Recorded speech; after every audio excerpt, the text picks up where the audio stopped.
Secretary Yasmin Busranlao of the National Commission on Muslim Filipinos, Attorney Giling Mamudjong, he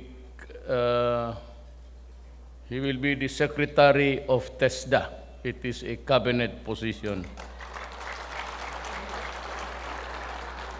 Councilor Halila Sudugar of the Davao City Council, Deputy Mayor Ismail Mike Nakan Al-Haj, and other Deputy Mayor, Ali Muhammad Yusuf Pasigan, the Regional Mufti of Davao Region, Director Alim Jamal Munib of the Madrasa Schools, Director Alim Alaksaman Bangkola, Bangon Mindanao founder, Sheikh Abdul Razak Siddiq, Kapayapaan Peace Center founding chairman,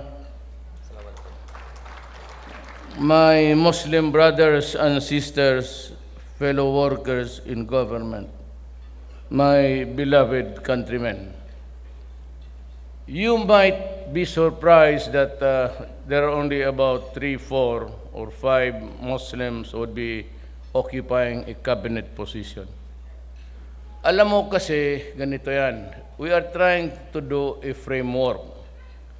And if I succeed in convincing everybody in Mindanao, if I could convince my MILF brothers and Nur Miswari of the MN, there will be a reconfiguration of the territory. And most of them will occupy the regional or state positions. Mahirap na kasi na maumpisan because I foresee that towards the end of the year, we'll be able to come up with a framework kung paano gawin ang federalism. But if the Filipino nation in a plebiscite would not want it, then I am ready to concede whatever is there in the BBL law. We will see to it that it will pass. And also, in fairness to Nur, we might also configure his territory of the Tausug nation. Then we will have a new boundaries, and these boundaries does not really intended to separate our brother moral from the Christian. Rather, it is intended only to delineate territories, but that should not keep us apart from being Mindanaoans. For you know, you must realize that most of the Christians here in Mindanao, your brother Christians, are supporting the federalism and the BBL. So, tanggapin natin sa isa't isa, let us build a nation that will be founded on peace and understanding. Ang tingin ko, with the grace of Allah, I might be able to do this within the 6 years. It will not come overnight. Certainly, it will not come next year. Probably, it will be something about 2 to 3 years from now. But I assure you that something will change before I end my term. So, yung mga kapatid kong MI, a promise is a promise. My word of honor is something which I value very much. Kaya ako pag nagbitaw ng salita, yun na yun. At hindi ko na pinapalitan. So, these are the things that we have to work on our aspirations. I do not think that there will be another chance for the Mindanaoans to expect a change kung pag nawala ko. It might be for a long time again. Baka mahintayin pa kung si Omar, yung anak ko, maging presidente na naman. And that is, he is a devoted, devout Moro, a Muslim. He goes to the mga mosque to pray, and I like it. I like religious people, especially my grandchildren. Now, having said that, I'd like to, talk about our problems that bedevils our country. Alam mo, nawalaan talaga ang bilib ng tao sa gobyerno. I'm not saying na nandyan na sa akin. It remains to be seen kung paano natin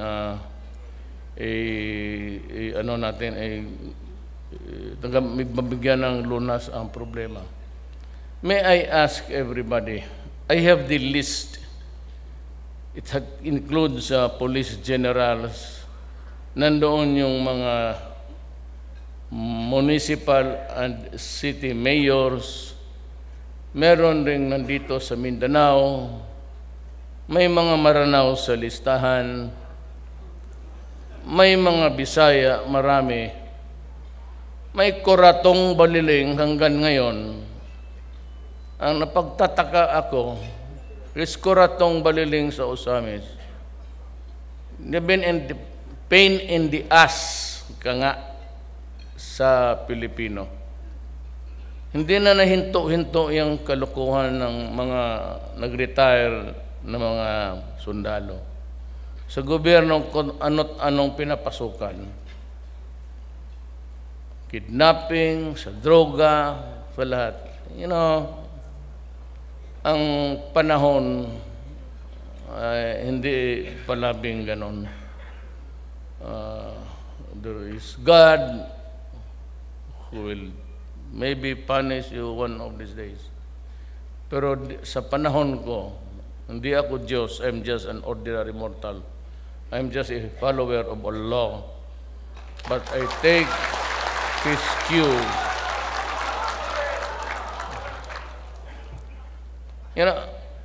I studied in Catholic schools, but it doesn't to say that I'm not a Christian actually. I believe in God. Only Allah. Nobody. Nobody else. Only one God. Alam ninyo yan. Kung nakikisama lang ako, it's because I'm a politician. But, kung saan ka nandoon, kung anong simbahan ka na timingan sa program, di doon ka. Pero alam ng lahat na thoroughly disappointed also with some of the other sect. Kaya ko sila binigwasan Ako lang ang tao na nag-insulto ng mga bisya pati. Mga tarantado kasi pati kikialam ulit. Saka ako lang ang lahat. Pati media. Boykot raw sila. Binoykot ko sila. Di wala na. Kayo pati ngayon, itong mga military generals, I am not condemning them. They deserve an investigation. But I cannot wait. My oath of office, when I say, so help me, God, kay Allah, I have this sworn duty to let you know kung ano ang nangyayari sa ating bayan. So these are the things that I have to do because I'm the president. In like manner, when I was mayor, I said, there are things which I have to do because nobody would do it for us except ako. Na kung ayaw ninyo, ako ang ihirit. Sulok at Davao. Wala namang pinatawa dito. Mawaray, Maranao, Ilonggo, basta dito, pantay-pantay. and everybody is answerable to the law.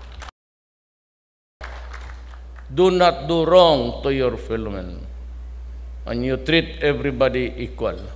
In the eyes of Allah, we are all equal. So, ganon ang nangyari, and I have still but ang aking centerpiece talaga, I'm working overtime with June Ivasco and the rest to constitute. Ready na kami sa aming group sa gobyerno to talk to the MIMN. I might travel to Hulo.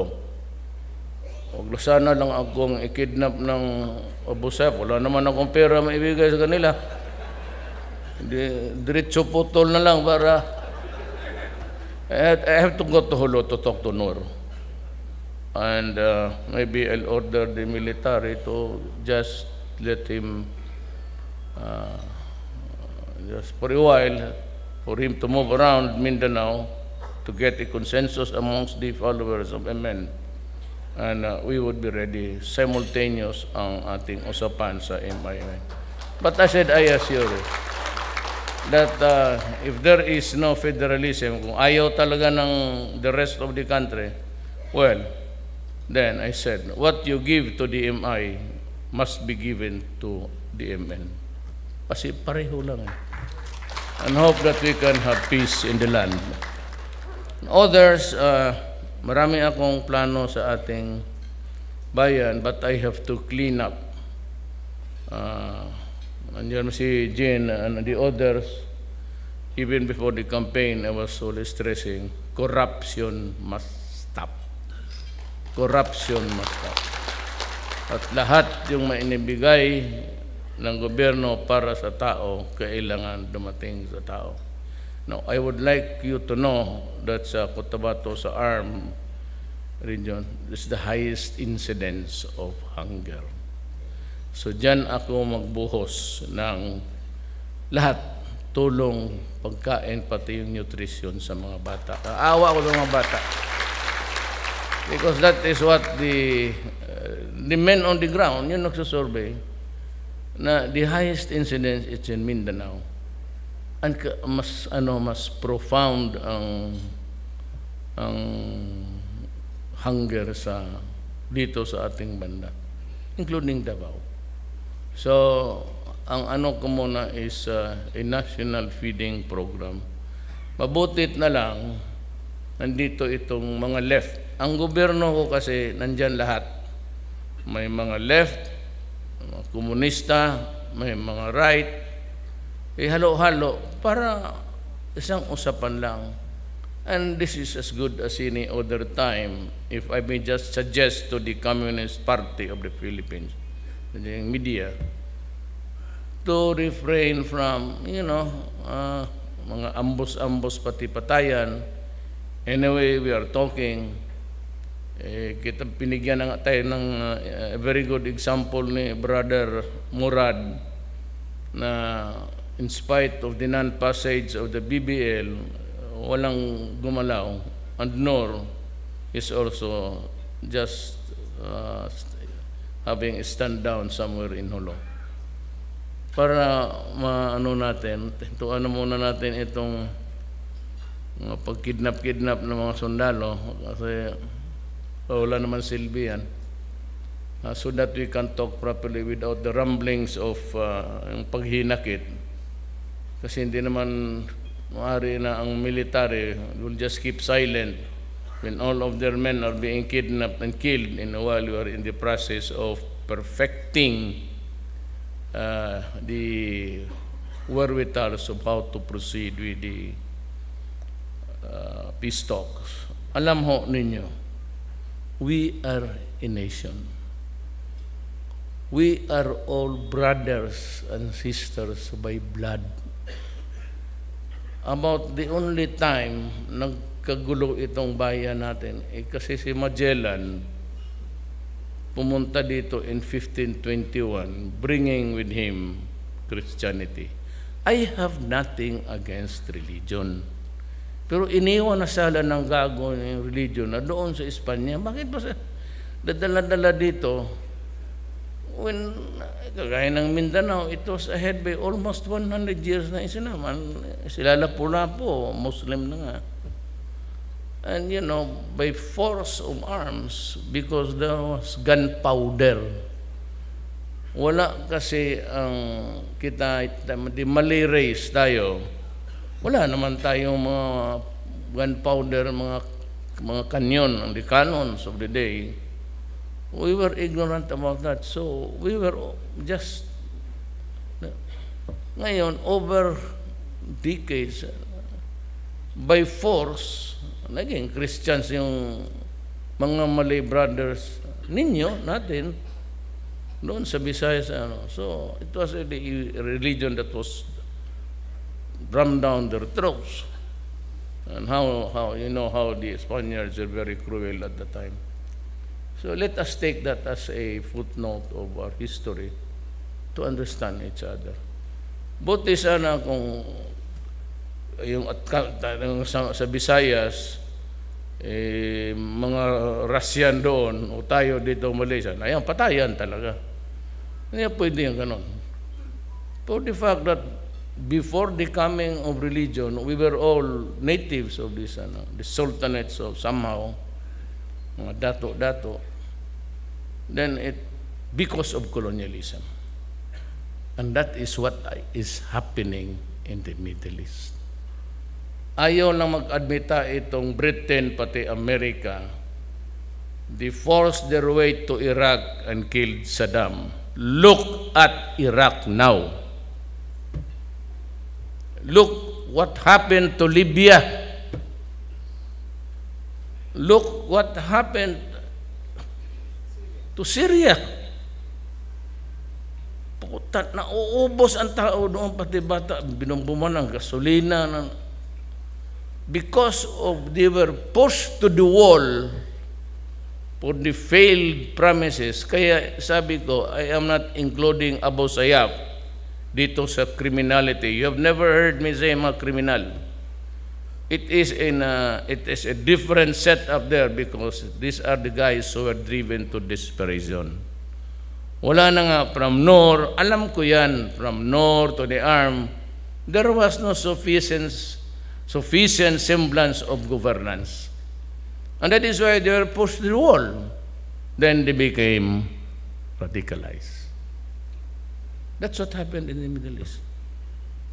It is not that the Middle East is exporting terrorism sa Amerika. America imported terrorism. Sila yung mag-importation. Sinira nila ang Middle East. Sino ba naman yung si Saddam? What was one dictator? But he was in firm control of the country. And now that it turned out that after the investigation, you must have heard it over BBC, after a thorough, almost 10 years investigation, it turned out there was no legal basis to declare war against Iraq. Kita mo ngayon. That's why it's a useless war. As a nation, we must seek avenue. Bakit tayo magpataya? Magnegosyo na lang tayo. Lahat, total, ang mga Maranao, dumating na doon sa Abra. At I believe ako talaga anywhere in the Philippines. Basta may marinig, dibidi. Wala na. Maranao to, no? Nandito mga Maranao, nandito. And they were very enthusiastic. Pasalamat naman ako. And to them I say, I love you, sukran. Siya sa side road mismo, magpasagasa na lang sa mga sakyan namin para lang makalamano. And the love that they have shown, the filial brotherhood instinct really came out. And I love them all. And may Allah give them the abundance of life there. Sila lang yung nandoon, talagang sila. halos just to earn a living. And it is all right for them to be anywhere or everywhere because they are Filipinos and they own this country. Lahat tayo dito at ating bayan to. So, although religion is a very sensitive issue, let us not really do something that will inflame or agitate trouble about religion. We all believe in the same God. I said Allah has blessed us with so many things. There is a temporary lull in violence in Mindanao. Give me a chance to perfect an arrangement and I will be happy. So, it's the end of Ramadan and we will feel great after so many nights of praying and daytime fasting, just to make us realize how important the existence of man in this planet is. So let us respect each other. Let us talk before doing anything that would spin a violence. It is not good. Total, nandito lang naman ako. Alam naman ninyo kung sino ako. Although my lola came from a humble beginnings, pero alam ninyo. So, with that small string of bandage, medyo maliit lang, manipis na bandage to you, let me use it as a bridge. Not only between Christians and no. Let me use it as a bridge for all. To be happy in this world and to the things that Allah wanted us to do. To do good and to believe in Him and to live according to the rules of the Great Almighty. Maraming salamat po.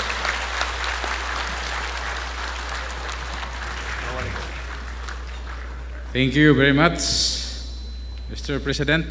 Maraming salamat.